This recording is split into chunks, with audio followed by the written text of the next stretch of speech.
अस्सलाम वालेकुम जी, मेरा नाम अबू बकर है। उम्मीद मल्टीमीडिया चैनल में आपको खुशामदीद कहते हैं। आज हम क्लास 9 मैथमेटिक्स में 6.1 डे 10 पे बात करने जा रहे हैं। क्वेश्चन नंबर 3 जो है वो कहता है जी find the HCF by division method.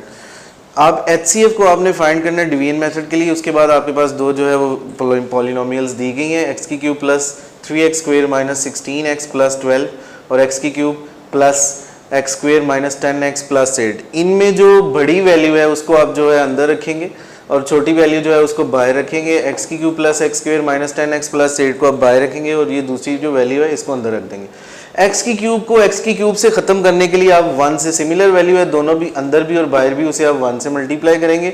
X की क्यूब से मल्टीप्लाई होगा, प्लस माइनस होने के बाद ये वैल्यू कट जाएगी।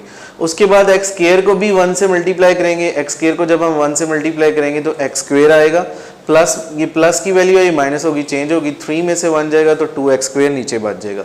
उसके बाद इसी तरह माइनस 10x को, यानी इधर जितनी भी वैल्यूज़ हैं उन्हें बारी बारी आपने 1 से मल्टीप्लाई करना है। माइनस 10x की बारी है, माइनस 10x को भी 1 से मल्टीप्लाई करेंगे तो आपके पास माइनस 10x आएगा, अलामत चेंज होगी, प्लस का हो जाएगा।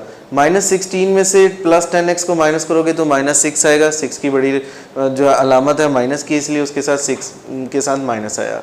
इसी तरह 8 को जो है वो 1 से मल्टीप्लाई करेंगे तो प्लस 8 आएगा, अलामत चेंज होगी। तो प्लस 12 में से माइनस 8 किए तो आपके पास प्लस 4 आएगा। इसी तरह ये जो वैल्यू आपके पास आई 2x square minus 6x plus 4, इनमें से 2 कॉमन आ जाएगा और 2 कॉमन आने के बाद 2 को जो है वो इग्नोर कर दिया जाएगा। उसके बाद जो आपके पास वैल्यू बचेगी वो x square minus 3x plus 2, इसको आप बाहर रखेंगे और ये जो वैल्यू है आपके पास जिसे आप डिवाइड कर रहे थे, मल्टीप्लाई कर रहे थे, इसको आप अंदर रख देंगे। एक्स की cube plus x square minus 10x और प्लस 8 को आप अंदर रख देंगे। अब आपके पास जो वैल्यू बनी है वो एक्स स्क्वेयर बाहर है और अंदर एक्स क्यूब है। आप x से इन दोनों को मल्टीप्लाई करेंगे एक्स स्क्वेयर को, ताकि एक्स क्यूब पॉसिबल हो जाए। एक्स क्यूब जैसे ही आएगा उसे प्लस माइनस करके आपने काट देना है। उसके बाद माइनस 3x को x से आपने मल्टीप्लाई करना है तो आपके पास प्लस माइनस 3x स्क्वेयर आएगा। इसकी अलामत चेंज होगी, 3x स्क्वेयर में x स्क्वेयर को ऐड करेंगे तो 4x स्क्वेयर आ जाएगा।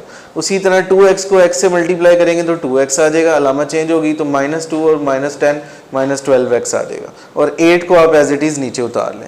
अब आपने 4 से मल्टीप्लाई करना है एक्स स्क्वेयर को, ताकि 4x स्क्वेयर आ जाए। 4x स्क्वेयर से प्लस माइनस होने के बाद कट जाएगा।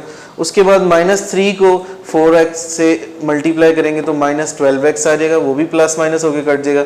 इसी तरह 2 को जो है वो 4 से मल्टीप्लाई करेंगे, 4 2 8, वो भी प्लस माइनस होकर कट जाएगा। तो HCF आपके पास वो बना जिससे आपने मल्टीप्लाई किया तो सेम पूरा डिवाइड हो गया, वो आपके पास है x square minus 3x plus 2, ये इसका आंसर है। अगले सवाल में जो है वो क्वेश्चन नंबर 4 है, इसमें आपने LCM फाइंड करना है।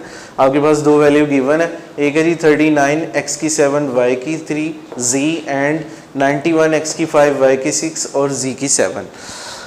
अब आपके पास पहली वैल्यू लिखें जी 39 जो है वो 13 के टेबल में 3 पे आता है। 13 multiply by 3 as it is x की 7 y की 3 और z एज इट इज़ 7 लिख दें। उसी तरह 91 जो है वो 13 के टेबल में 7 पे आता है, x की 5 y की 6 और z की 7 एज इट इज़ 7 लिख दें।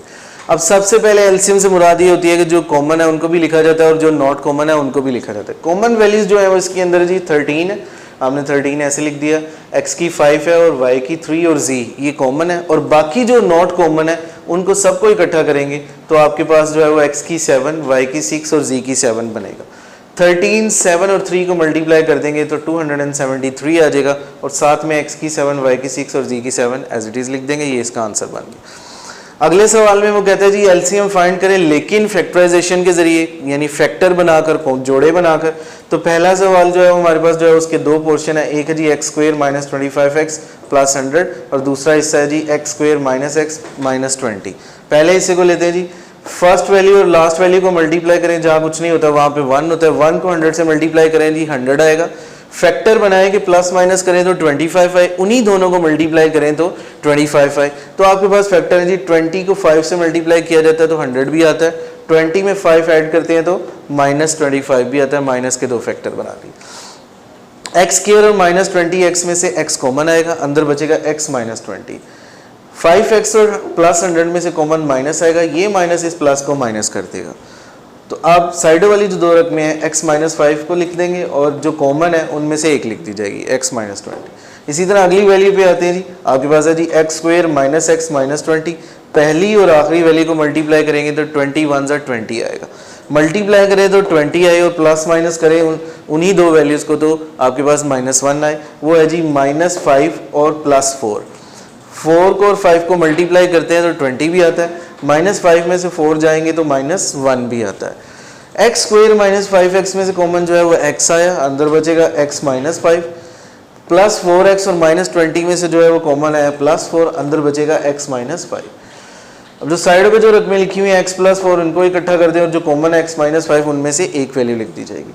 अब इनमें से जो कॉमन वैल्यू है वो है जी आपके पास x - 5, वो लिखी आपने। इसी तरह जो नॉट कॉमन है x + 4 और x - 20 ये भी साथ लिखी जाएगी। तो ये इसका आंसर है। That's all.